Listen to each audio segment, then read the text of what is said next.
Bien, bienvenue à toutes, bienvenue à toi qui regarde, c'est cool, merci d'être là. En cette période enfin de chaleur, même d'un sens trop de chaleur, on n'est plus habitué, non? C'est de la folie. Ici, il crève de chaud.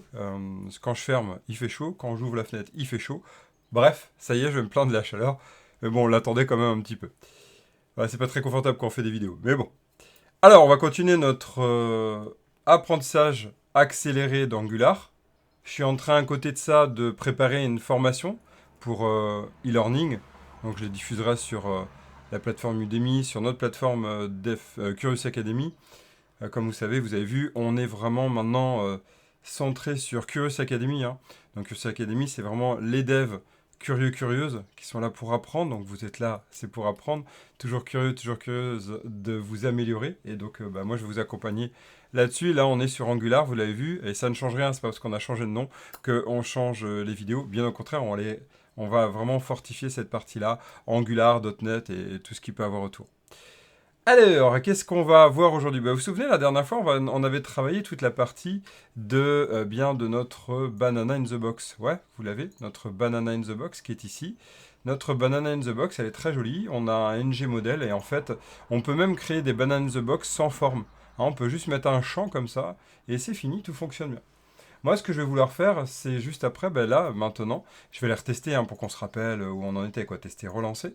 Et puis après, ce que j'aimerais, c'est aller travailler sur ben, vers la Web API. J'aimerais enregistrer ce que j'ai fait. npm start. Salut! Salut Grégory. Ça va bien?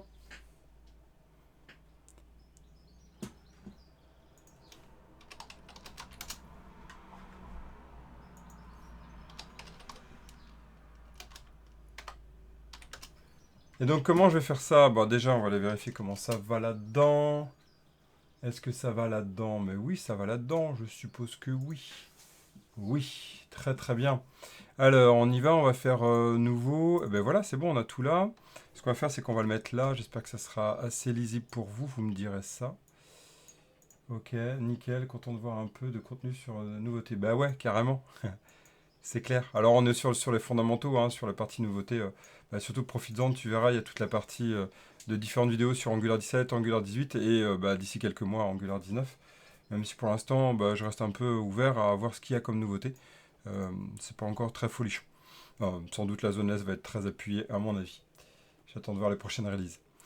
Ok, alors, donc là, on va aller se connecter à notre Web API, et pour ça, en fait, on va aller se connecter avec notre service. Vous vous souvenez, on avait, pardon, on avait un service ici qui s'appelait Get All Game Service, et là, je vais faire le même principe, mais avec un add-on. Moi, j'aime bien séparer mes responsabilités.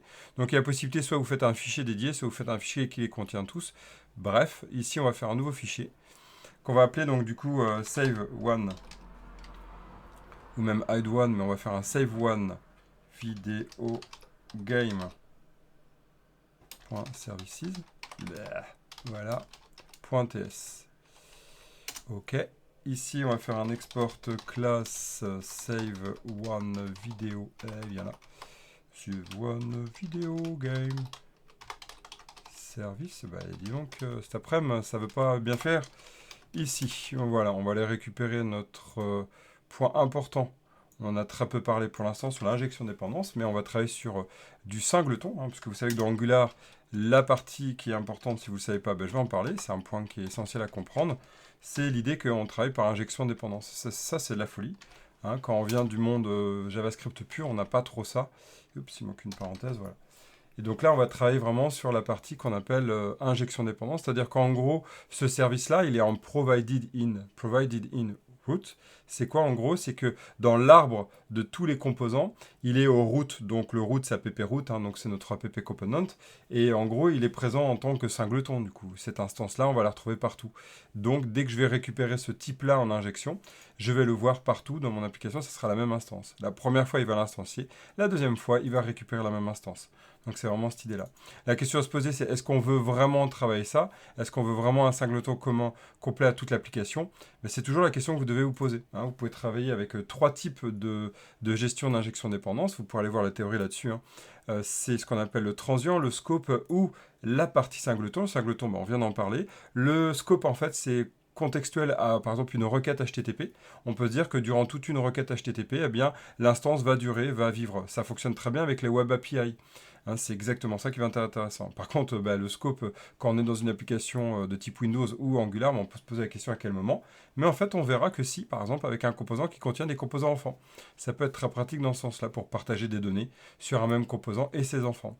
Et enfin, on a le transient. Hein, donc le transient, c'est à chaque fois que je vois le type, dans inject ce type, eh bien, je vais instancier. C'est très pratique pour isoler mes valeurs et être sûr qu'elles ne soient pas avec effet de bord sur d'autres composants. D'accord? Alors, comment on gère ça du côté Angular? De base, Angular, en fait, même quand il y avait les modules, hein, de base, Angular, il fonctionne que par singleton. Ah ouais, il fonctionne que par singleton. Ouais, à part un cas. Ici, par un cas, hein, le peuple, hein, super blague. Ici, à part ce cas-là, regardez, si je mets providers ici, providers, et je mets mon... par exemple, je suis dans les list games, si ici je fais list game, il est où? C'est get. Voilà. Ici, si je le mets là en provider, ça veut dire qu'à chaque fois que je vais aller créer mon list games component en tant que balise HTML hein, sur mon template parent, eh bien, il va instancier un get all video game service. C'est-à-dire que quand je vais le demander là, il va chercher tout de suite, est-ce que dans mon composant, il y a l'instance? Est-ce que je l'ai en provider? Si je ne l'ai pas, je remonte aux parents. Si je ne l'ai pas, je remonte aux parents. Si je ne l'ai pas, je le remonte aux parents. Allez, on y va tous ensemble, ça va être la chanson de l'été. Yeah. Non, en fait, on va aller chercher ça jusqu'à temps qu'il en trouve un, et souvent, il trouve le route. Ok? Donc là, c'est si vous mettez... Alors, faites bien attention avec cette partie-là. Ça va... Là, on a deux instances. Hein. On a l'instance singleton et l'instance locale à notre composant. Ici, c'est pas intéressant. Donc là, vous pouvez marquer local au composant. Et donc là, ça fait un scope, mais en même temps, ça fait un transient. Hein, parce que pour ce composant-là, il est transient. Mais pour les enfants de ce composant, il est scope. Vous l'avez, ouais. On le réinstancie pas, quoi. À moins que vous le remettiez en providers. Ça va? On en reparlera, ça c'est très rapide, parce qu'en fait, on est plus sur de la formation un peu plus avancée là-dessus. Ok, donc qu'est-ce qu'il nous reste à voir? Ah ben, il nous reste à aller ici sur notre save one, et on va faire une méthode qui va s'appeler save. Hein, qui va s'appeler save one, waouh, donc save. Et on va prendre un item qui est de type, video game. Alors ça ne doit pas être video game, voilà, video game comme ça. Donc ici, on va renvoyer quoi? Une observable, puisque c'est vers là, on va se connecter en HTTP client. Et on va renvoyer, soit on renvoie le même, hein, parce que si on ajoute, on renvoie la même valeur, soit on peut renvoyer autre chose. Par exemple, ça dépend le retour de notre API, en fait. Donc ici, on va faire un throw new not implemented. Ça, c'est l'habitude. Ce new error, ça, c'est du côté C#. Not implemented, mettez toujours ça quand vous n'avez pas fini. Hein. Comme ça, vous pouvez travailler cet objet sans devoir y penser. S'il y a une erreur. Hello! Bienvenue dedans. Ici, donc, on va aller travailler ce game service et on va aller se mettre dans la partie de notre composant de création. Voilà. Hein, on avait notre save one là et on va dire, ok, j'ai besoin. Bien là, j'ai besoin. Donc private read only, j'ai besoin de mon service, qui va être donc du coup un inject de, donc contrôle point virgule pour le récupérer, voilà. Je vais l'injecter qui? Eh bien mon save one, d'accord? Et voilà, ici je vais pouvoir aller me connecter, et je vais pouvoir aller sauvegarder this.services.save, ici item, d'accord? Item, pourquoi tu veux pas le prendre? Item. Voilà, super. Donc là, si je fais ça, qu'est-ce qui se passe, tiens? Challenge pour vous, qu'est-ce qui se passe? Est-ce que vous l'avez? Quel est le problème de ce que j'ai fait? Bon, ça va planter. Ouais, bien vu, c'est ça, hein, c'était ça la réponse, ça va planter. C'est-à-dire que là, actuellement, ça plante. Ok? C'était le piège. Très bien. On va aller travailler après la partie HTTP client. Hein, on va le faire tout de suite. T'es venu en retard? Ah, c'est ok, t'inquiète. On est en train de partir sur toute la partie sauvegarde. Et du coup, tu sais pas, bah oui, normal. La question, en fait, toi, regarde ici, quand j'ai développé mon getAll, j'ai mis un throw new error pour éviter d'oublier le fait que j'ai pas encore instancié, j'ai pas préparé ma méthode, mais j'ai utilisé mon HTTP client ici, tu vois. J'ai mis un throw, j'ai utilisé mon HTTP client. Eh bien, c'est exactement pareil ce que j'ai fait du côté save one. Ici, dans mon save, pour éviter d'oublier, je mets un throw new error. Comme ça m'évite de penser, en fait, zut, faut que j'écrive le code de ma méthode. Je vais avoir une erreur là. Ça évitera que en prod, ça soit vide et qu'on se dise mais merde, je comprends pas pourquoi ça enregistre pas. Au moins, on sait qu'il y a une erreur. Donc, ce que j'ai fait dans mon appel, ici dans mon create, j'ai appelé mon this.save. D'accord? Mais en fait, qu'est-ce qui se passe ici? On va tester. Qu'est-ce qui se passe? Est-ce que vous voyez ce qui se passe là-dessus? Je vais faire ça, blablabla. Bla, bla, bla. Je vais faire F12. Regardez. Là, on fait sauvegarder. J'ai bel et bien l'erreur, vous la voyez? J'ai bien l'erreur. Ok? Not implemented. Ça, c'est cool d'avoir ça en prod. Non, c'est pas cool, ouais. Hein.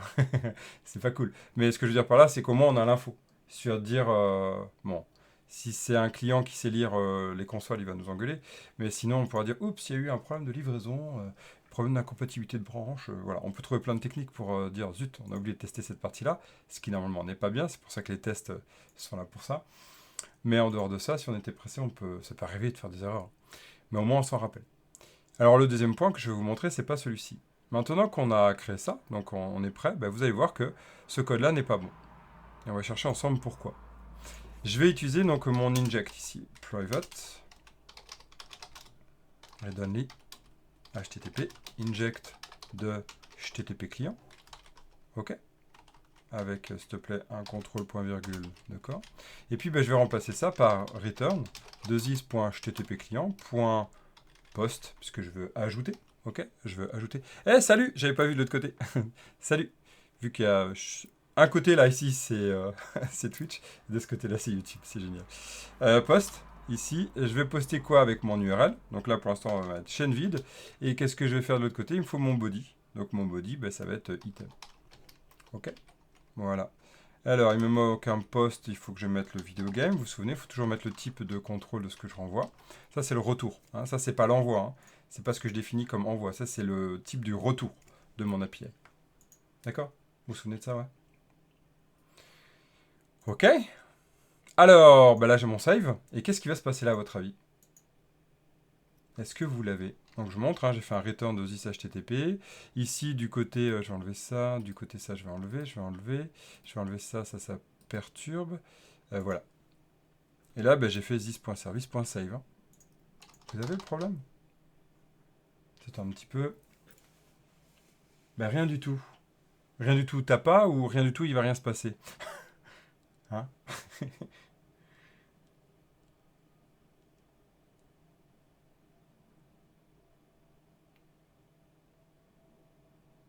Il va rien se passer, exactement. Ouais, c'est ça. Hein. Tout le monde là?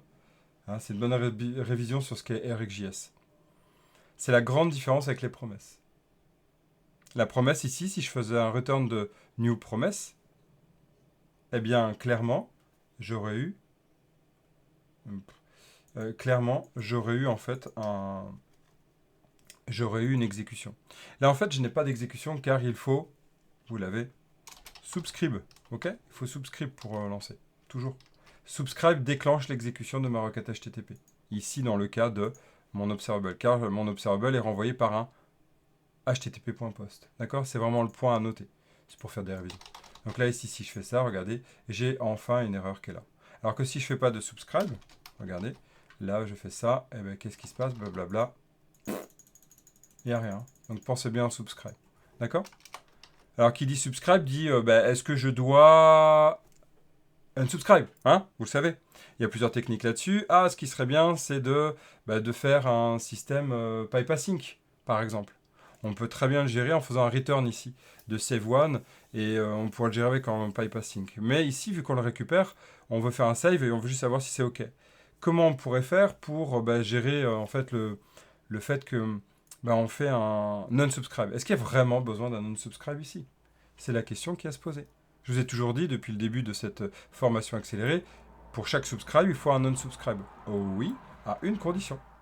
Qu'on ne maîtrise pas le retour de notre observable. Si notre observable a fait juste une requête HTTP. La requête HTTP, ici, là, le HTTP client, il fait quoi quand il fait le post?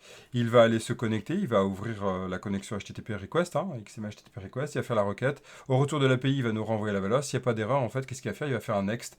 Et juste après, il va faire un complete. Donc ce complete, on va bien le récupérer, en fait. Ce complete, on va bien le récupérer. Donc, en fait, c'est bon, l'observable va mourir. Donc, il n'y a pas besoin de faire ici, dans ce cas-là, il n'y a pas besoin de faire non-subscribe. J'ai bien dit dans ce cas-là. Mais vu qu'on ne maîtrise pas ce qui est écrit par save, hein, si on ne le maîtrise pas, si on ne sait pas ce qui est écrit, le risque est trop fort, il va falloir faire ça. Alors comment on peut construire ça? Eh bien en fait, ce qu'il faut en fait, c'est soit utiliser le take until destroyed avec un contexte d'injection, soit utiliser en fait l'idée d'unsubscribe avec la subscription que je vous avais déjà parlé. D'accord? Donc il y a plusieurs possibilités ici. En résumé de tout ce que j'ai dit, il y a toujours une question à se poser, est-ce que j'ai vraiment besoin de faire un unsubscribe?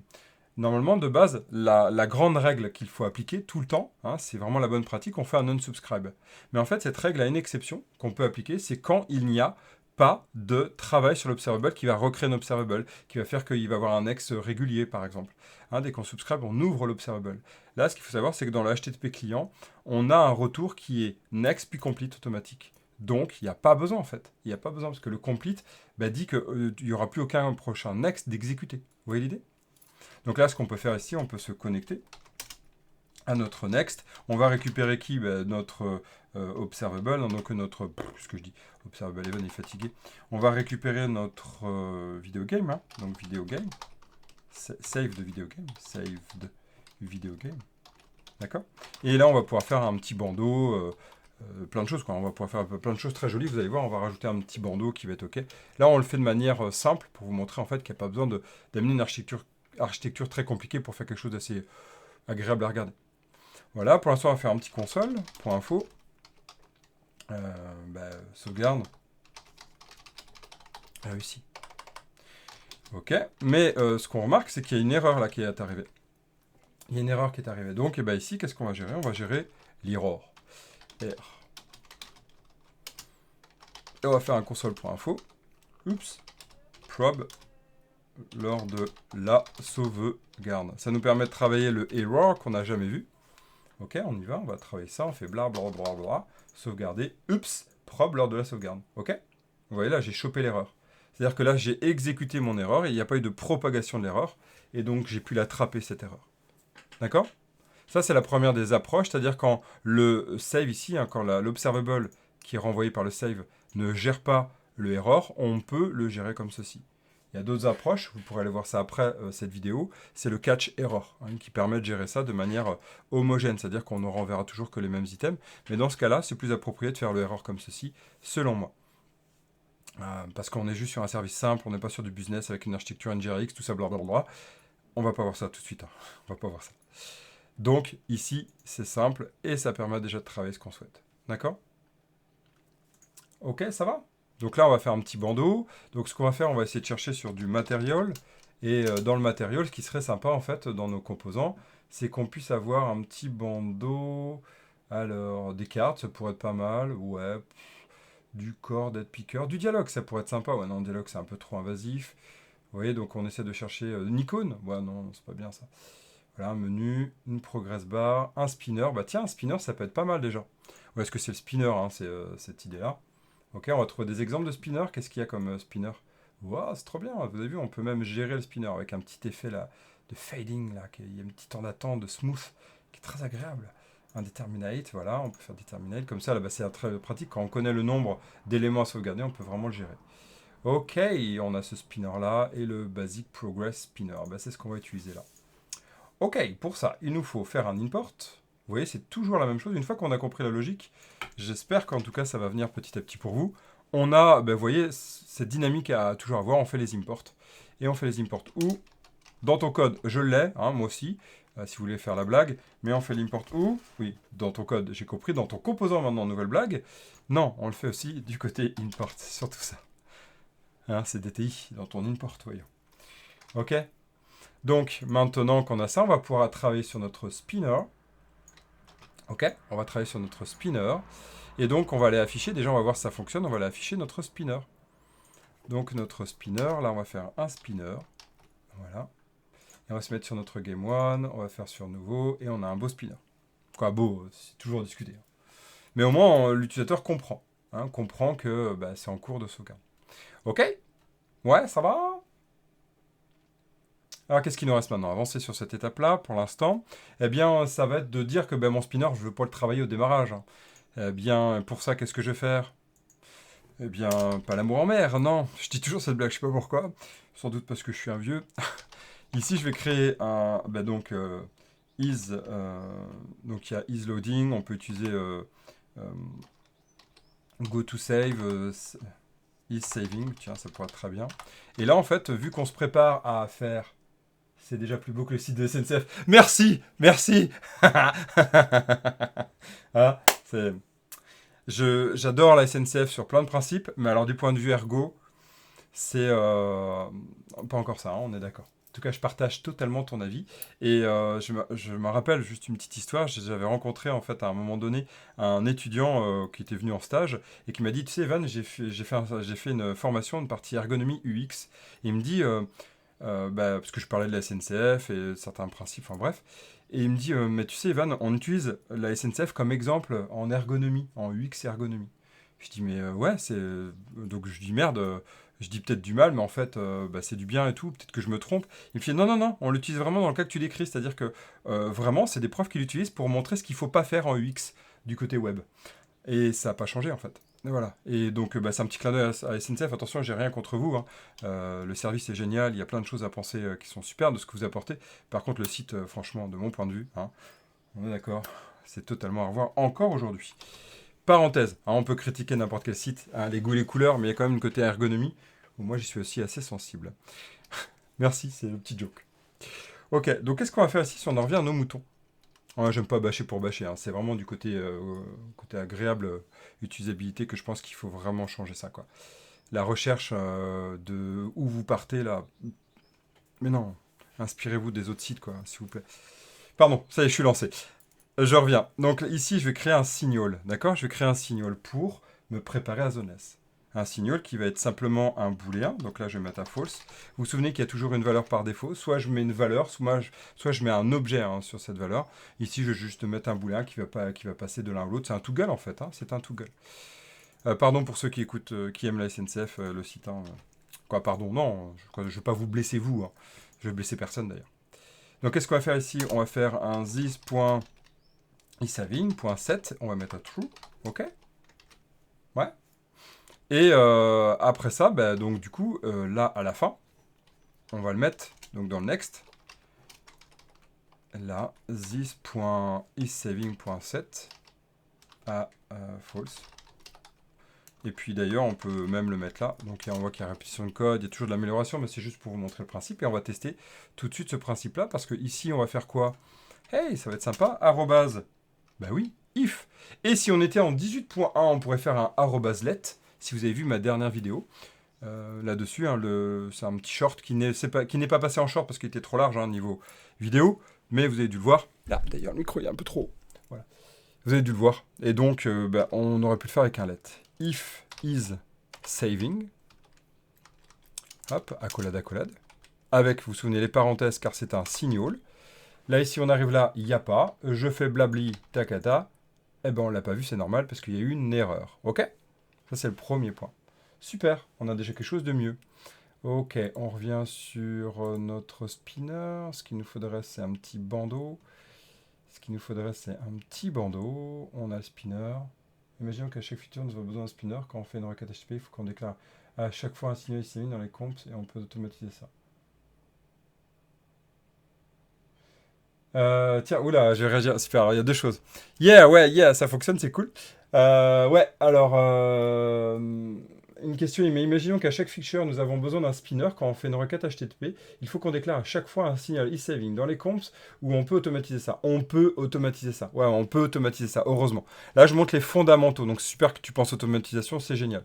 En fait, quand utiliser, mais on le verra plus tard, ça, je vais le marquer d'ailleurs dans les to-do, c'est, ici, je vais le marquer dans les to-do, ça sera à voir plus tard, je vais le marquer, voir les behavior subject. Donc ça, c'est de la formation un peu plus avancée, avec exemple sur spinner. En fait, ce que tu pourrais faire, qui serait vraiment pratique, ce que tu pourrais faire, en fait, c'est tu fais un composant vraiment dédié qui a un e-saving à l'intérieur et qui, en fait, il a un behavior subject et tu lui partages l'info, tu lui fais tu lui envoies une info, c'est un observable qui est partagé, on appelle ça des observables hot, des hot observables, et elles sont des émetteurs, c'est un bus de communication si tu veux. Il y a un émetteur et il y a des diffuseurs, un peu comme un événement en fait. Et donc, il y en a un qui dirait «Ah, je charge», ici on dirait «je charge», et automatiquement le spinner recevrait ça, et il gérerait tout seul. Ça éviterait en effet de dupliquer le code. Donc là j'ai marqué comme vidéo qu'on verra par la suite pour améliorer ça. Bien vu, c'est ce qu'on voit en refacto, hein. Lors des reviews entre collègues, c'est ce qu'on fait, carrément. T'aimes pas le nouveau spinner, Grégory? Moi, le nouveau spinner, le nouveau LED? Ah, moi je l'adore. Qu'est-ce qui fait que t'aimes pas? Ça m'intéresse d'avoir ton point de vue. Moi j'adore, au contraire, je trouve que c'était un truc qui manquait énormément dans les templates Angular pour l'avoir beaucoup travaillé dans MVC.NET, Razorpage avec l'arrobase, accolade, etc. Je trouvais que c'était vraiment quelque chose qui me manquait, quoi. Et qu'est-ce que t'aimes pas? Tiens, moi ça m'intéresse vraiment d'avoir ton point de vue. Je veux pas être là pour le détruire, c'est au contraire pour comprendre. C'est toujours bien d'avoir des avis différents. Ok, donc là on y va, on cherche, hein, on a un petit snack bar, tiens, display short action message. Ça peut être pas mal, hein, show snack bar, ben voilà, ça c'est pas mal. Ah, on peut faire un snack bar. Voilà, on va avoir des exemples, ça pourrait être pizza party, ouais. J'adore pizza party, bah oui, vous savez que j'adore les pizzas. Voilà, on va utiliser ce principe-là, d'accord? On va utiliser, donc on va faire le même principe en fait, hein, et on va informer juste la communication, on va juste informer. Donc on va donner la communication. Ici, donc pour l'instant on va le construire juste simple, mais en fait ce qu'on pourrait faire c'est qu'on pourrait le construire de manière un peu plus élaborée avec en effet un composant qui le gère et qui utilise ce pizza party. Donc comment on va faire ça? Tiens, il y a du CSS un peu, ah oui d'accord. Snack bar, ok, le HTML. Ok, l'HTML c'est quoi? C'est un snack bar. Snack bar, ok. Mat label, mat for field. Voilà. Et on voit le open snack bar ici. Avec le TypeScript, vous voyez. Donc là, il y a pas mal d'infos, il y a des actions. Et en fait, ici, on récupère un snack bar. Vous voyez, une injection du snack bar. C'est ça qui est un peu différent du système qu'on peut avoir sur la partie qu'on a eue sur les spinners. D'accord? Là, c'est pas un composant de base, on va les décider quand le gérer. Donc il y a en fait un service qui va nous aider à l'ouvrir. Ok, on va le faire à la mano pour l'instant et on pourra l'améliorer par la suite. Ok? On y va. Donc là, on va faire open snack. Open snack. Yes, avec ici, vient là comme ça. Donc ce qu'on a vu, c'est qu'il faut injecter un constructeur. Nous, on va le faire avec l'inject, c'est quand même plus propre. On va faire un private read only. Donc du coup, il faut notre snack. Snack bar. Et on va faire inject de... Ah bah tiens, avant ça, il faut quand même penser à l'import. Hein, ici, donc on va les récupérer, vous voyez. On a le mat module. Alors, c'est un peu choisir parce que là, je suis sur une fenêtre un peu petite. Voilà. Alors, snack, mat, snack bar. Voilà, ok. Tac, on va l'importer. Je pense pas que j'aurai besoin de tout ça. J'ai l'impression que ça rend les choses brouillon. J'aime pas avoir déclaré des choses côté HTML. Ouais, ok. Ah ouais, bah clairement. Ah, je te rejoins tellement. Ouais, ouais, complètement. Ça peut vite, ouais. Ouais, mais moi, non, mais complètement. Je pense qu'il y a un... Je sais pas si tu l'as vu, la vidéo que j'ai fait, hein, le petit short que j'ai fait, là, 2 minutes là-dessus. Je crois en avoir parlé. Ça a l'air de rejoindre ce que tu dis. Tu me diras si c'est ça. Le risque, c'est que on va avoir du code qui peut être vraiment beaucoup de code du côté template. C'est peut-être ça ce que tu appelles trop brouillon. Et après, on peut vraiment avoir du code et oublier complètement le composant, quoi, en fait, hein. C'est peut-être ça le risque. En tout cas, ouais, ça peut vite être brouillon si on n'est pas très précis. Mais par contre, je trouve que ça allège les ifs, ça allège les for. Donc voilà, il y a ce côté élégance. Donc après, bah, ça va être la rigueur, la façon d'écrire qui va nous permettre de protéger un peu notre code, quoi. Mais je te rejoins, ouais, complètement. On peut vraiment avoir des risques. Pizza party.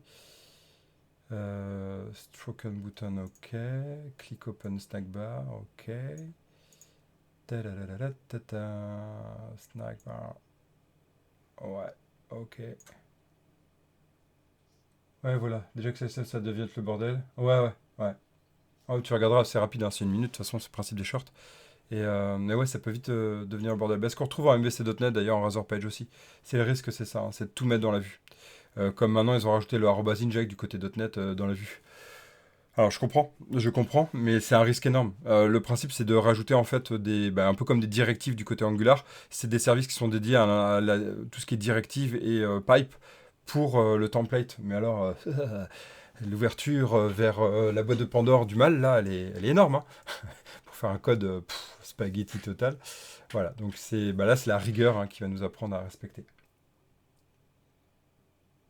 Mais ouais, mais ouais, on partage le même point de vue, hein. J'ai l'impression que Angular souffre toujours de on dit le syndrome de l'imposteur, ou j'ai toujours cette impression avec Angular, c'est ça, quoi. Angular, c'est un framework complet. Et il s'inspire de la partie vue qu'on a, hein, qu'on appelait Eevee, qui s'appelle toujours un peu Eevee, le moteur de template, hein, de génération de template. Mais cette façon d'écrire le template Angular s'inspire en effet de plus en plus de React, quoi. C'est impressionnant. Je partage aussi. Et par contre, ils écrivent à leur façon, et heureusement, ils s'inspirent d'autres points, comme du Svelte, si je me souviens bien, pour la partie Signal. Mais ouais, ça tend vers là, hein. Il y a Vue.js aussi qui fait ça. Blazor fait ça aussi. Ouais, la première fois que je suis arrivé sur Vue, j'ai eu du mal, hein. Je voulais à tout prix séparer tout, hein. Et il faut creuser pour y arriver, hein. Et en fait, c'est pas la bonne pratique. Mais la bonne pratique de Vue. Comme Blazor, quoi. J'avais du mal au début. J'avais du mal. Et React, alors que pourtant, React, j'ai une meilleure adhésion. Parce que séparation quand même, on peut créer des fichiers à côté, quoi. On partage. Ok. Alors bon, on en était où? On en était à notre snack bar ici. Notre snack bar, on va tenter de l'injecter. Donc on va récupérer un snack bar. Donc on va injecter notre snack bar. Parenthèse, snack bar. Voilà. On va voir s'il est bien injecté. Tiens, est-ce qu'il fait une erreur ou pas? Ok, eh bien, il n'y a pas d'erreur, donc il a bien injecté, c'est marrant, hein, on a notre snack bar. Et donc là, on va pouvoir faire un open snack bar, et vous voyez ce qu'il fait, en fait, c'est ça qui est assez particulier de ce snack bar, en fait, hein. C'est qu'il ouvre un composant dédié, Pizza Party Component. Vous voyez ici, on a le snack bar Component Example, et il ouvre un pizza snack bar. Donc en fait, il a deux composants, en fait, hein. C'est ça qui est assez particulier, hein. Mais on peut aussi ouvrir le snack bar sans with a non-hunted component. Ce que j'aimerais voir, moi, c'est juste cette partie snack bar sans devoir partir. Voilà. On peut en fait travailler sur un composant qui est à nous, comme ça on a un visuel qui est dédié, ou là on peut travailler sur le composant qu'ils ont prévu de base. D'accord? C'est vraiment cette idée-là. Ok? Donc nous on va utiliser celui de base. On va faire this.snackbar.open. Open, j'ai dit open. Et voilà, il y a le open from component que vous avez vu. Et là, on va faire le message. Message.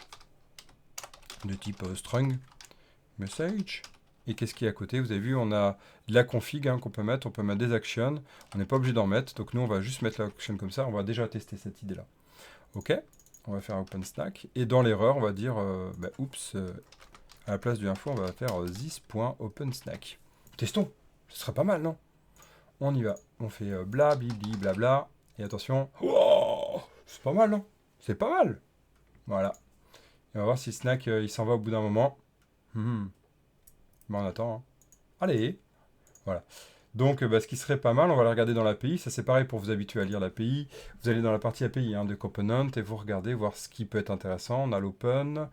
Les paramètres message config. Donc, on va voir qu'est-ce qu'il y a comme config. Open form component. Les paramètres extra, return, ce qui serait bien, c'est mettre un petit timer de snack bar action. On a les snack bar action, voilà. Config, data, direction, duration. Et ben voilà. Intéressant, non? Intéressant. Donc ici, on va faire. Donc là, ce qui est génial, c'est que l'action, on n'a rien. Donc là, on va faire config. Donc là, on va mettre action, on va mettre chaîne vide, il n'y a rien. Et la config, on va mettre ma config. Donc là, c'est un snack bar. Qu'est-ce qu'il y a dedans? Contrôle point virgule. Et on a duration. Et on va faire, allez, 500 millisecondes déjà, on va tester. Voir si c'est bien. Voilà, vous avez vu, c'est comme ça que j'ai pu le savoir. Et voilà. Oh, c'était un peu rapide quand même. Voilà, on va faire 1000 environ. Blablabla. Bla, bla. Et hop. C'est pas mal ça quand même, hein. Hi-ha, ça fonctionne. Voilà. C'est cool. Bon, on va faire un bon petit commit, hein. Fit. Save. without real API and display error on display error. Voilà. Et donc on va aller rajouter un autre qui peut être sympa. Ça va être ici, on va faire un petit save et pareil, hein, on va faire un petit open snack avec sauvegarde réussie quand même, ça peut être pas mal. Alors on va regarder dans les autres, est-ce qu'il serait sympa, est-ce qu'on peut pas avoir... Tiens, on peut passer un panel class. Ça peut être pas mal ça, le panel class. On va passer un panel class. Donc là, on va mettre panel class. On va tenter quelque chose. Donc déjà, on va tester ça. Je vais vous montrer. Donc, est-ce que ça fonctionne? Blablabli. Bah là, oups, erreur, c'est normal. On a l'erreur qui est retournée HTTP. Ok, donc là, c'est bon. Ce que j'aimerais en fait, c'est tester. On va faire un petit commit. Fit display success message. Voilà. Ce que j'aimerais faire en fait, c'est un petit commit, une info en fait qui puisse dire class string. Ah oui. CSS class de type string, voilà. Et donc il a dit le monsieur qu'on peut faire panel class. Il s'appelle CSS class. Voilà. Qu'est-ce que t'aimes pas? Expected but got one.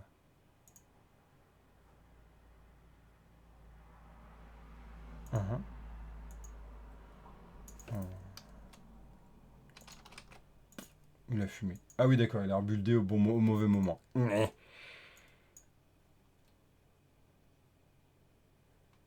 Si, j'étais mis. Ah mais non, c'est là, bah oui. Là, ici, on va mettre... ça va être success. Success panel.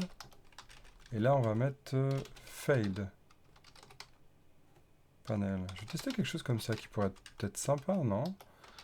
C'est-à-dire que pour l'instant, dans l'idée, on pourra mettre un enum après, etc. Vous verrez, je vais vous montrer un petit truc de TypeScript qui est pratique là-dessus pour contrôler ce que j'écris. Ce qui pourrait être sympa, c'est d'appeler mon CSS. Donc, ce que je vais faire, c'est que je vais prendre un success panel ici. Je vais aller dans mon CSS. Là. Et on va faire ici background color est égal à green. Est-ce que ça pourrait être bien, ça? Et le... Comment il s'appelle l'autre? Il s'appelle... Non, c'est pas lui. Il s'appelle Fade. Bon, là, c'est un petit plus. Hein. Vous n'êtes pas du tout obligé de suivre cette partie-là, mais je trouve que c'est sympa pour s'habituer à ce qu'on peut faire, en fait, avec les outils. On va tenter avec un groupe. Je pense qu'il y a un petit point à travailler, bien sûr. Hein. Mais voilà, vous pouvez travailler... non. Dark. Red. Voilà. On va tester ça. Ouais, donc là, si on fait inspecter... Bah, il est parti. Je vais enlever la duration. Je vais mettre 5 secondes. Je vais enlever la duration. Je vais mettre 5. Ça fait un petit moment que je l'ai pas fait. Donc, on va aller regarder ça. Inspecter. Voilà, c'est pas très lisible comme ça. Donc, je vais l'agrandir pour l'instant.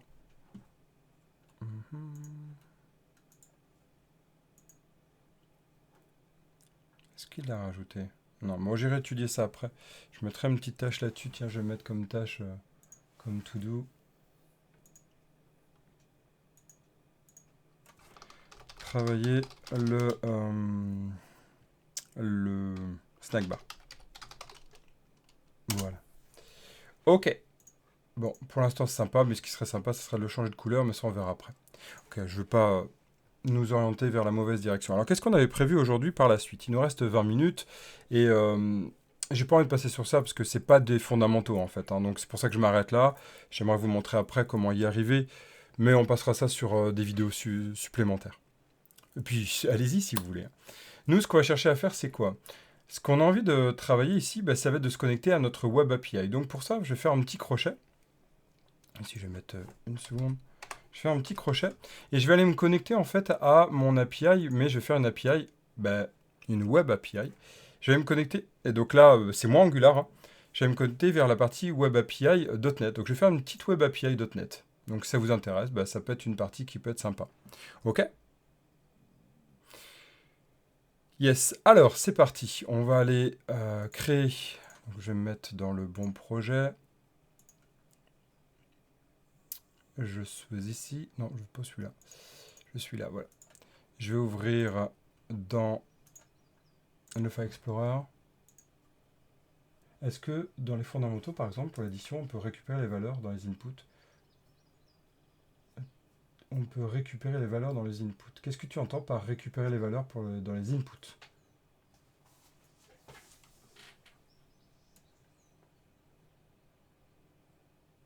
Parce que là, si je te remontre, dans mon formulaire, j'ai mes valeurs ici qui sont récupérées. Tu te souviens avec le... Là, je vais mettre en grand là. Ici, je récupère bien ma valeur dans mes inputs. C'est peut-être pas ça dont tu parles, je sais pas. Dis-moi. Je te dirai après. En attendant, donc, je suis sur mon SRC, mon projet réel. Dans les fondamentaux, ici, je vais rajouter donc un nouveau projet. Je vais le mettre dans un dossier back-end. Back-end. Voilà.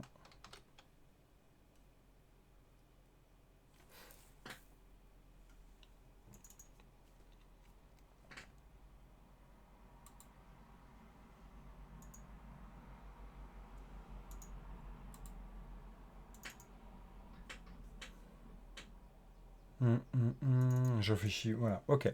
On va créer un nouveau projet. Donc Visual Studio, je vais prendre ce URL. Visual Studio. Moi j'aime toujours mon VS. VS. Merci. Des fois il ne veut pas s'ouvrir. Par exemple, si on veut modifier le film, quand on va sur le formulaire, on a le nom du film, sa description actuelle. Ah ben c'est exactement ce que je t'ai montré. C'est exactement ce que je t'ai montré. Là ici en fait avec le banana in the box, là ici, tu vois. Là si je mets une valeur, regarde je vais te montrer. Tu vois, si je prends... J'ai pas fini hein, cette partie-là, il me reste la partie input qu'on fera sur l'édition. Mais regarde, si je prends sur mon create, je vais sur mon formulaire. Tu vois, là, j'ai fait un create. Ah oui, j'ai un petit truc à vous montrer d'ailleurs avant. Attends, regarde ici. Si je fais par exemple test jeu vidéo, tu me diras si c'est ça que tu entends. Là, je vais sur mon formulaire. Regarde, toi. Ça, c'est bien mis à jour. Tu vois l'idée, ouais? C'est ça dont tu parles? Tu me dis. But. Piu. Voilà. Et donc vraiment là, en fait, la modification, tu vas voir, ça va être ça. Ouais, voilà, c'est ça. Ouais, donc bah, c'est le banana in the box en fait qui va te permettre ça. Tu vois, alors on le verra avec Reactive Form, hein. J'avais prévu dans cette vidéo, ça sera dans la prochaine. On verra avec Reactive Form ou l'autre après, mais on verra avec Reactive Form, hein. Tu verras, il y a une autre approche. Mais c'est exactement la même. Ici, toi, mon objet, je bind le release date. Donc, vu que c'est du crochet parenthèse, tu vois, du crochet parenthèse, ça veut dire que c'est dans les deux sens. Ce qu'on appelle le two-way binding. Dans les deux sens. C'est-à-dire, la mise à jour se fait du composant à tout moment que je modifie. Hein, je pourrais le modifier dans mon submit to save, n'importe où. Ça va mettre à jour visuellement. Donc, ça, c'est le crochet parenthèse. C'est la parenthèse qui permet d'informer la vue. Et le crochet va mettre à jour les données qui sont ici. D'accord? On va passer par les valeurs. D'accord? Donc, tu te souviens, tout ce qui est crochet, ça appartient au composant enfant. Et tout ce qui est à droite, ça appartient aux parents. Donc, si on lit juste le crochet, c'est le release date que je vais donner à mon input. Donc, dès que je modifie, hop. Et le parenthèse, c'est en fait, le parenthèse, c'est l'enfant qui prévient le parent. D'accord? Ouais, c'est ça, c'est Form Builder. Tout à fait. Ouais, tu peux te passer Form Builder hein, si tu veux faire juste un Reactive Form simple, mais c'est ça, c'est avec Form Builder. C'est plus élégant de faire avec Form Builder, ouais, tout à fait. Exactement. Mais voilà, je voulais montrer qu'on n'est pas obligé d'aller aussi loin quand c'est juste des petits formulaires simples. Ici, j'ai pas grand-chose à valider. Pourquoi je devrais m'embêter avec un moteur avec toutes les validations qu'on verra après? Non, il n'y a pas besoin. Là, on a un formulaire qui est simple et on a tout ce qu'il nous faut. La date, c'est bon, on l'a filtré. Le nom. Je vois beaucoup d'entreprises beaucoup d'entreprises, beaucoup d'équipes où il y a l'e-tech, où il y a même le CEO qui dit ok c'est comme ça et c'est pas autrement, c'est comme ça et c'est pas autrement. Je comprends le principe, hein, je comprends énormément le principe, mais pour moi c'est pas de mon approche, ce n'est pas la bonne pratique. Pour moi c'est encore une fois une bonne pratique, elle s'applique bien, et c'est bien de le faire partout, c'est une bonne pratique, mais en fait, on apprend après petit à petit que cette pratique, elle est bonne dans un contexte donné. Ok, et des fois, elle n'est pas bonne dans d'autres.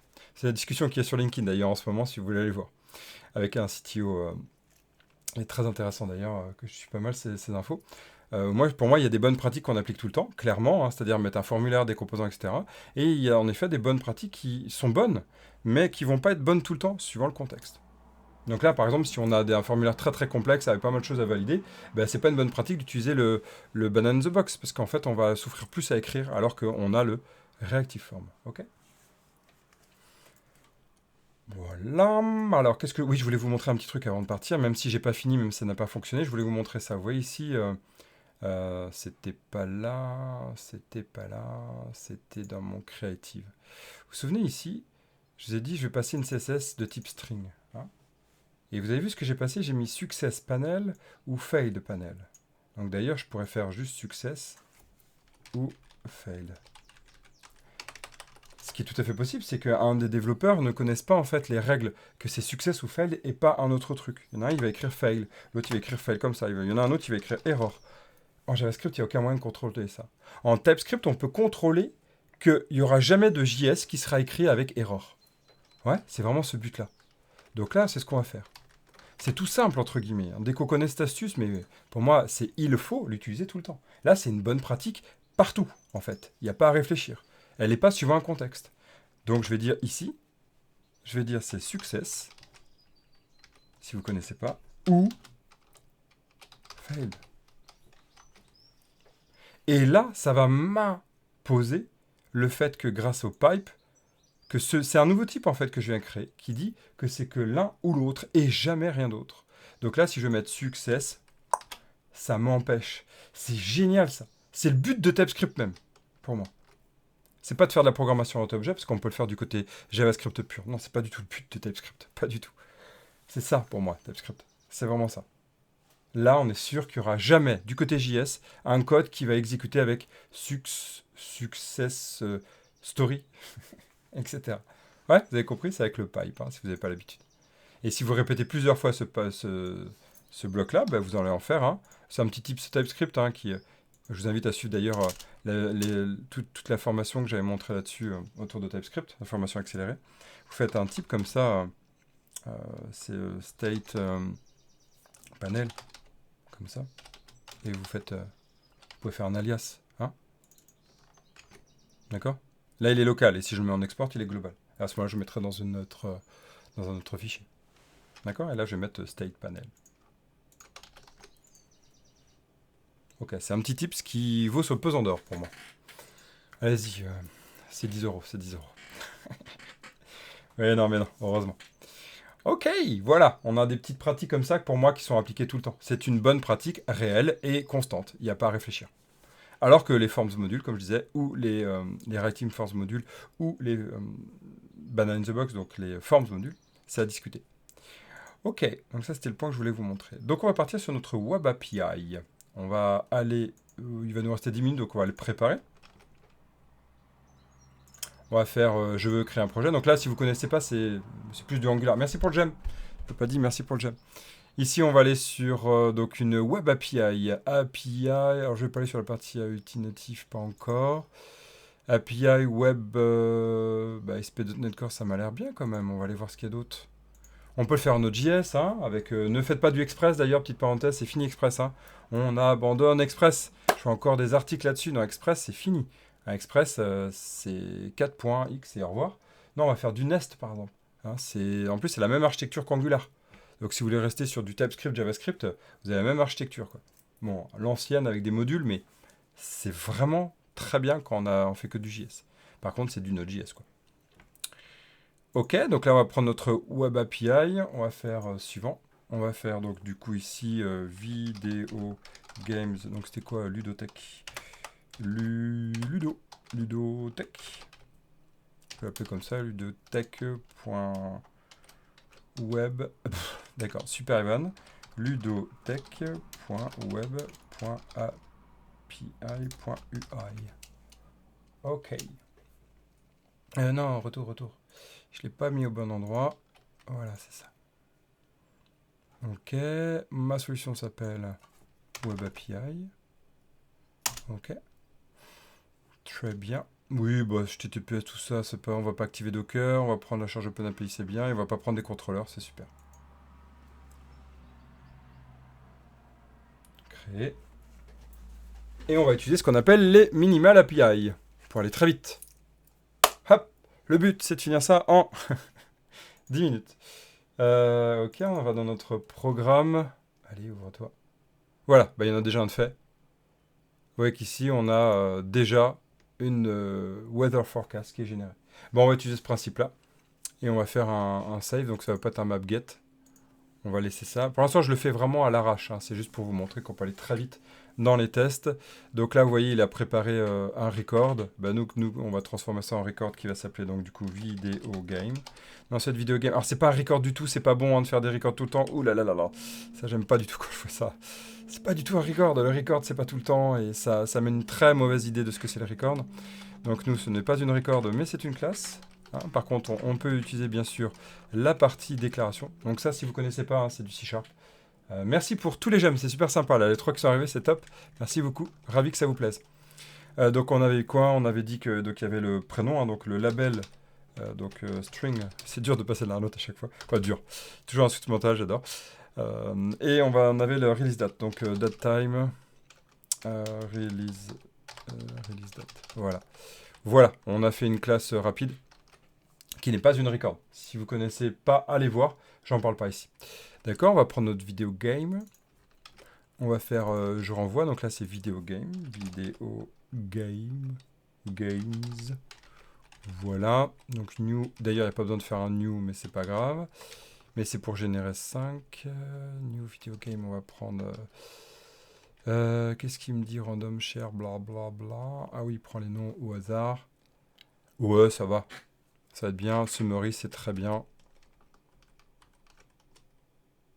Voilà.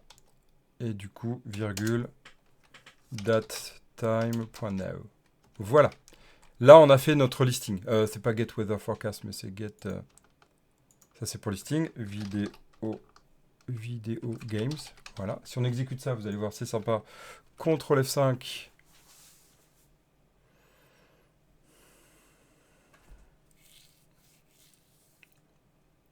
Faut que je change, c'est pas forecast, mais vidéo game. Voilà, on a notre web API. On va aller faire... Ah ouais, il aime pas quand c'est trop petit, par contre. Voilà. Try it out, execute. Et voilà, on a notre liste blablabla qui a été générée. C'est super. Il y a quelques petits soucis, parce que c'est normal, je les ai pas affectés. Hein. Ma vidéo game, je les ai pas affectés. Vous voyez ici, j'ai un passage. J'adore. Ici, il faut... J'adore. Je fais un tout petit peu trop vite. C'est pas grave. ID. CTRL D, non, CTRL D pour dupliquer en .NET. Et là, on va faire donc label, on reçoit label, d'accord, point virgule. Alors, qu'est-ce que tu pleures? Ah, label. Ah bah oui, j'ai mis là ces strings. Voilà, je vais mettre d'ailleurs un init, parce que je vais initialiser ces qu'au démarrage. Et ici, je vais mettre un datetime. Release date, voilà, est égal à release date. Voilà, si vous avez jamais vu C#, bah, c'est le moment. C'est un langage bien sympa. Ok. Et multithreading. Bon. Je vais pas prôner, mais quand même. Ok, je vais réexécuter ça. CTRL F5. Allez. Il nous reste 7 minutes. Et je vais faire le post juste après. Puis si on n'a pas le temps, on n'a pas le temps, c'est pas grave. Ok, et donc mon URL, bah, c'est sympa, pourquoi tu me l'as enlevé? C'est pas grave, on va la reprendre. Ok. Je vais mettre là, je vais mettre là, je vais faire un CTRL F5. Voilà. Je vais faire un try it out execute, et c'est quand même plus sexy. Ouais, même si on a des mauvais libés. Très bien, donc ça c'est bon. Je vais changer forecast, donc CTRL RR ici en vidéo game. Voilà, vidéo. Oh là là, vidéo game. Ouais, voilà, c'est bon. Vidéo games. Oh ben allez. Voilà, ça c'est bien. Très bien, donc on va faire exactement la même chose avec notre post. C'est un map post. Ici, s'il te plaît, vidéo game. D'accord. Alors, bah, plutôt que faire ça, bah, en fait, je vais vous montrer ce qu'on peut faire. C'est qu'on va pouvoir rajouter ici. J'espère que ça va fonctionner là. Dans l'exemple, nouvel élément généré automatiquement. Je vais vous montrer ce qu'on peut comme approche qui est sympa. Élément généré automatiquement. On a dans la partie API avec point de terminaison lecture écriture. Voilà. Il y a un scaffolder qui génère tout. C'est quand même génial. J'espère qu'il va reconnaître ma classe. Ce serait génial. Oui, il a retrouvé. Et là, bah, plus. On va l'appeler Video Game Endpoint. Vous allez voir, c'est beaucoup plus propre. Tout va être généré automatiquement. Il n'y a pas besoin de se prendre la tête. C'est juste un régal. Hein, c'est pour vous montrer rapidement les tips pour aller vite. Bon, je le montre avec les étapes. Hein, mais vous allez voir, on a pour très peu de temps. Bah, s'il veut bien. Ah oui, il est en train de récupérer. Il fait un... C'est des NuGet, c'est comme NPM install. Hein. Voilà. Allez, il reste 5 minutes.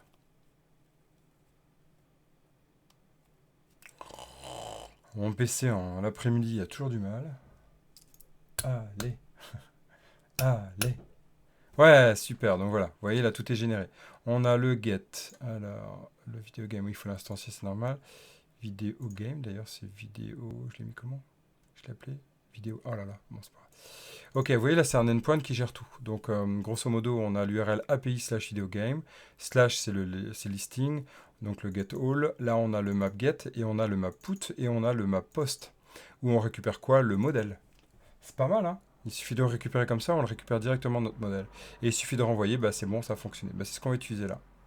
Ok, donc on va reprendre juste notre code. Ça, on va le laisser comme ça. C'est pas propre, c'est pas grave, c'est juste pour tester. On refacto après. Il n'y a vraiment pas de mal, on refacto après. C'est juste pour vous montrer à quel point on peut aller quand même super vite. Hein, dans l'idée. Voilà, on va prendre ce code-là. On va se remettre dans notre vidéo game ici.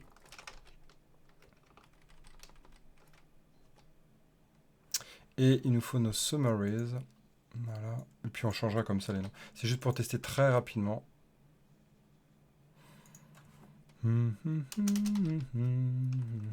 Voilà, on les met là, nos summaries. Ok.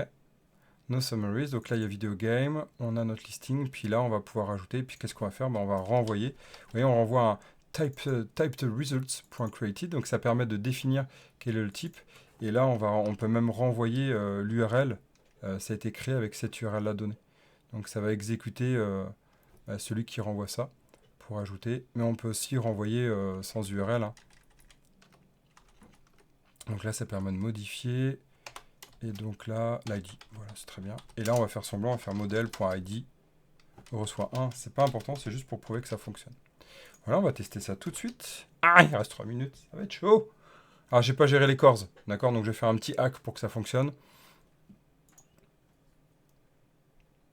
Ouais, c'est bon. Donc là... Ok. Ah, ben regardez ça comme c'est chouette. On les a tous. Le put, le post, le delete. Donc là, je vais faire un try it out. Je vais mettre mon label coucou. La date, on s'en fout. Et je vais faire execute. Réponse. Bah, j'ai un 201 coucou. Bah, c'est bon. C'est génial, non? 201, c'est que c'est OK. Hein. D'accord, c'est created. Donc ça y est, j'ai tout bon. Donc super, j'ai mon URL qui est là. Donc mon URL d'API, c'est celle-là, on est d'accord? C'est cette URL. Donc là, pour l'instant, on y va à l'arrache. On va aller sur notre côté created, ici. On va prendre donc notre service. Tac, cadac, cadac. On va prendre notre service. Save one. Ouah, putain, 2 minutes. Voilà, on va tenter ça. On y va d'abord à l'arrache. Ok, à l'arrache, mais vraiment. L'idée, c'est de prouver que ça fonctionne. Et après, on améliore. Toujours. Si on n'y arrive pas, c'est comme ça. On va faire un test. On est en debug. Donc, ça veut dire que du côté... On n'est pas en debug, pardon. Ça veut dire que du côté là, on va fermer notre Swagger. Et on va plutôt se mettre en debug. Comme ça, on va recevoir ici la requête qui va arriver. D'accord? On est dans le groupe mappost. C'est on reçoit l'URL qui vient à partir de API Video Game. D'accord? C'est le slash juste après. Ça fonctionne exactement comme les nested routes, toute la partie children. Merci pour le like, c'est cool. Pour les children routes qu'on avait vu. Hein. C'est le même principe. Donc on a là, c'est l'URL de base. Donc on va faire, là, on va lancer le debug parce qu'on a envie de choper ce qui va se passer. Ok, tadada. Voilà, c'est cool. Et ben normal, il m'ouvre ça, c'est super. Et là, s'il fait sauvegarder, oups, erreur lors de la sauvegarde. Tiens, on va aller voir ce qui va se passer. Donc là, il y a une petite erreur. On va ouvrir. On va sur la console. Et voilà, ce que je disais, il y a les chanteurs qui sont là, qui nous embêtent. Yolet. Ok, je la fais toujours cette blague. Une blague de merde, mais vraiment bien pourrie. Ok, on fait Unable Course. D'accord. C'est Moesif, si vous connaissez. Moesif, qui permet de simuler en fait une requête Corse. D'accord. Et merci encore pour le like, c'est cool. Là, on va faire sauvegarder. Ah, et là, on a eu. Alors, on va faire fail. On a quoi? Les cores. Ah, les cores pourtant sont pourtant validés. Eh oui, parce qu'en fait, on a quand même des cores à rajouter sur notre API. Alors, ça m'amène, parce que, bah, hélas, on a dépassé l'heure. Je suis désolé. Il me reste juste un point corrigé, mais j'avais dit c'est pas plus d'une heure, donc maximum 1h05, donc on va s'arrêter là. Ça m'amène par contre une discussion qui est vraiment un point à réfléchir. C'est ce sur quoi je vais finir. Je voulais en arriver là. Regardez ici ce que j'ai fait. C'est normal que ça ne fonctionne pas. Je vais vraiment m'arrêter là pour vous donner envie de revenir, bien sûr. Lundi, on se reverra. Mardi, on se reverra. Si tout va bien. Ouais, mardi, on se reverra. Mardi, en début d'après-midi, pareil. Donc, qu'est-ce que je veux discuter? Ici, j'ai créé un projet indépendant de mon projet Angular. J'ai mon projet Angular et j'ai mon projet Web API. C'est deux projets totalement différents. L'inconvénient, quand ils discutent entre eux, ils ne se connaissent pas parce qu'ils n'ont pas la même origine. En plus, on est en localhost, donc il y a un petit hack à faire, mais ils ne se connaissent pas. Donc, en fait, il va falloir rajouter les corses. Vous allez voir, c'est vraiment rapide du côté .NET. C'est pas un problème d'Angular, hein. C'est pas un problème du côté Angular. C'est un problème du côté de votre Web API. Le serveur doit définir les corses, toutes les règles de Enable Agent, Enable Origin, etc. Allez voir ça, il y en a 4 minimum à définir. Ça, c'est important. Mais on aurait pu très bien construire notre projet Angular d'une autre façon. Regardez. Clic droit, ajouter, nouveau projet. En web, du côté Visual Studio 2022. Ici, si on se met là, on va avoir, j'espère qu'il le montre là, j'espère que je l'ai installé surtout, parce que je vous dis ça, mais je fais Angular, j'espère qu'ils vont le montrer. Voilà, regardez. On peut créer en fait un projet qui est... Il y en a qui aiment bien faire ça, des développeurs, quand ils sont sûrs de faire les deux. Moi, c'est pas l'approche que je recommande, parce que j'aime bien scinder les deux. Même si je reste dans le même repository, GitHub ou GitLab, je sépare les deux. Là, ici, l'idée, c'est que les deux sont créés. Je vous le montre vite fait. Ah, là, on peut faire un projet autonome, mais là, c'est vraiment un projet Angular. On va faire suivant. On va faire Angular App, comme ça, c'est juste pour vous montrer. Hein, ici, on va remonter d'un cran. On va remontrer... Non, mais c'est très bien, c'est juste pour voir. On va faire suivant. Voilà, donc vous voyez, là, il nous parle de la partie Web API, hein, c'est génial. Merci pour le like, c'est cool. Donc là, qu'est-ce qui se passe? Il est en train de créer notre projet. Hein, il a lancé une commande, je ne sais pas si vous avez vu, une commande pour récupérer Angular. j'espère que la démo va fonctionner. J'adore quand ça plante pas. Hein, pour finir, voilà, ça y est. En fait, là, ici, ça y est, il a configuré en fait toute une solution pour faire du Angular avec Angular Server. Vous voyez ici, on a notre Angular Server. Donc là, je vais le mettre dans un dossier de solution à côté. Donc Angular et Web API, les deux en même temps. Donc ça, c'est une autre technique. Moi, personnellement, je ne suis pas fan, mais il y en a qui aiment bien. Pourquoi? Parce qu'en fait, les deux vont être paramétrés spécifiquement pour y arriver. Ok. Bonjour, est-ce qu'il y aurait un cours ou des directs sur Blazor? Oh, merci. Alors, j'ai prévu, normalement, si tout va bien, mais ça fait un petit moment que je le dis, j'ai prévu fin d'année. Fin d'année. La rentrée Blazor. Ok, parce que je veux reprendre toutes les mises à jour qui ont été faites dernièrement, et après, je partirai sur Blazor. Non, c'est pas du SSR là. C'est pas du SSR. Là, c'est juste que ça va être configuré. Alors, il faut voir à quelle est la version. Moi, ce qui me dérange un peu dans ça, on est en 18 et il me parle de Karma. Bon, Karma n'est plus là. Donc, voilà, il y a des petits soucis des fois de paramétrage de .NET, mais bon, c'est pas grave. On est quand même Angular 18. Donc, ça, c'est bien. Ils ont repris quand même la dernière version d'Angular. Ça, c'est cool. Mais par contre, ce qui est intéressant à noter, c'est que, vous voyez, il y a des paramétrages de sécurité qui sont déjà mis en place. Ah, je t'en prie. Hâte de pouvoir les faire, ouais. Ici, il y a déjà des paramétrages qui sont faits, donc ça c'est intéressant parce qu'il va générer des clés automatiquement. Pour la partie sécurité et testing, c'est quand même un peu plus sympa parce qu'il y a moins à coder. Et en fait, on va pouvoir lancer toute une partie HTTPS. Voilà. Donc il y a un truc qui est quand même un peu plus sympa sur le fait que tout est englobé. On n'a plus le problème de cores. On va aller voir, regardez. C'est juste pour vous donner le petit tips. S'ils ont toujours gardé la même, parce que ça fait un moment que je ne l'ai pas fait. Add.api. Non, ah oui, parce qu'on garde le même, ouais. Donc ils l'ont pas mis là, mais ils gardent le même. Est-ce qu'ils ont mis un autre même point? Nope. Non. Non, c'est dommage. Parce que, ouais, donc du coup, ouais, ça fait un petit moment que je l'avais pas fait, hein. Parce que, comme je dis, j'utilise peu. Mais en fait, on a la même URL de base. Donc en fait, c'est la même URL qui va être lancée. Donc il n'y a plus le problème des cores. Il n'y a plus le problème des cores. Ouais, c'est un super groupe, hein, c'est un super groupe, mais là, ils nous embêtent bien souvent, quoi. Voilà, donc ça, c'est ce qu'on verra la prochaine fois. On va travailler sur les cores. Tiens, je vais me marquer, hein, sur le travail des cores. Behavior subject, slide bar. Et donc là, du coup, ça sera le prochain cores. Cores plus Web API plus donc du coup Forms Reactive Forms. Voilà ce qu'on verra la prochaine fois. Reactive Forms module. Voilà. On a fini. Je sais, c'est frustrant, c'est pas fini. Mais le point important, on l'a atteint. C'est-à-dire, c'est quoi? Ce que je souhaitais voir avec vous, c'était la communication. Et en fait, le travail que je souhaitais faire avec vous aujourd'hui, c'était de approfondir l'idée de on va se connecter. Ici, on va se connecter. On va aller travailler sur un save. Je voulais vous montrer le matériel avec les spinners. Je voulais vous montrer le matériel, le matériel aussi avec le travail des signaux et de comment ça peut se mettre en place. Et donc, bah, c'est super. On a eu des discussions sur comment on peut généraliser le système. Et j'ai voulu vous montrer le démarrage du travail vers une web API rapide avec les minimal API de .NET. Bon, il m'en manque un petit peu de temps, mais c'est pas grave. On verra ça la prochaine fois, donc mardi prochain. On se retrouve mardi prochain là-dessus pour avancer et continuer les fondamentaux avec quelques petits points qui seront améliorés bien sûr, mais on avance. Vous voyez qu'il y a très peu de choses. Il y a juste la partie cores à travailler qui est toujours à penser quand on fait du Angular, quand on est vraiment sur deux projets distincts. Merci, avec grand plaisir. Merci pour le live. Ah, j'avais pas vu. Merci pour le live. Bah, grand plaisir. Qu'est-ce que tu dis? Petite question. J'ai choisi de faire une API minimale avec 5 projets dans ma solution. Cela reste correct ou on perd l'intérêt d'avoir une mini API. Projet API, projet BLL, DAL, projet... Mais non, mais c'est génial. C'est génial ce que tu as fait. C'est génial.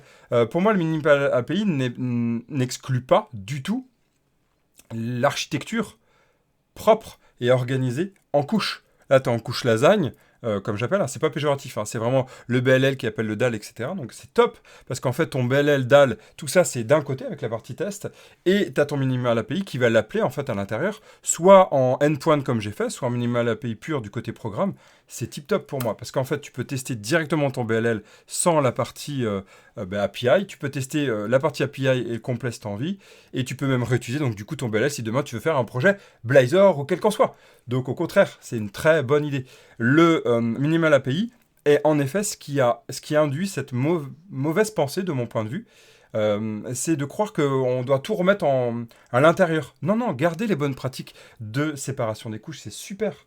Hein, gardez-les, au contraire, c'est une bonne idée, une bonne pratique. Et quel qu'en soit qu'on peut avoir plein de façons d'organiser l'architecture, la séparation est toujours une bonne idée là-dessus, séparation des couches. Merci pour le like. Ok, j'espère que j'ai répondu à ta question.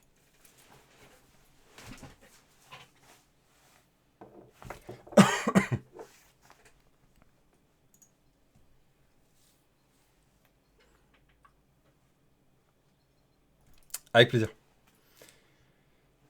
Yes, eh bien on se retrouve mardi pour le live. Mardi pour le live Angular.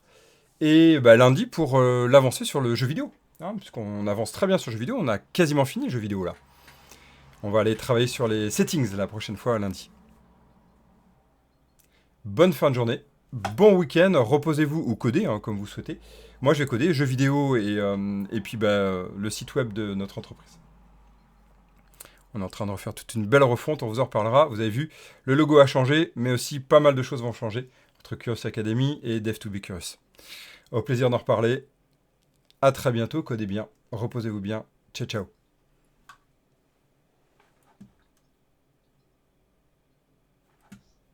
Pas ciao, ciao, du coup je réponds. Non, pas Angular. Je fais du pur web. Razor Page, tiens, vite fait, pour montrer, vite fait, c'est le début là. J'ai commencé il y a à peine une semaine là, mais en gros je travaille pas tous les jours. Hein. Je travaille 1 heure par-ci, 1 heure par-là. Voilà, c'est organisé vraiment en micro-projet. Donc toi, il y a la partie page pour la partie back-office, training course. Et là, on est sur du Razor Page. Donc là, avec toute la partie training, j'utilise ce qu'on appelle des view components aussi, si vous ne connaissez pas, des view components de Razor Page. Voilà, donc essayez de structurer ça. Donc pas du Angular, non. Même si j'aurais pu le faire en SSR, je voulais vraiment aller vers du pur web pour gagner en rapidité. Surtout que .NET 8, niveau rapidité, c'est quasiment imbattable aujourd'hui. Presque. Merci de ta question. Ciao.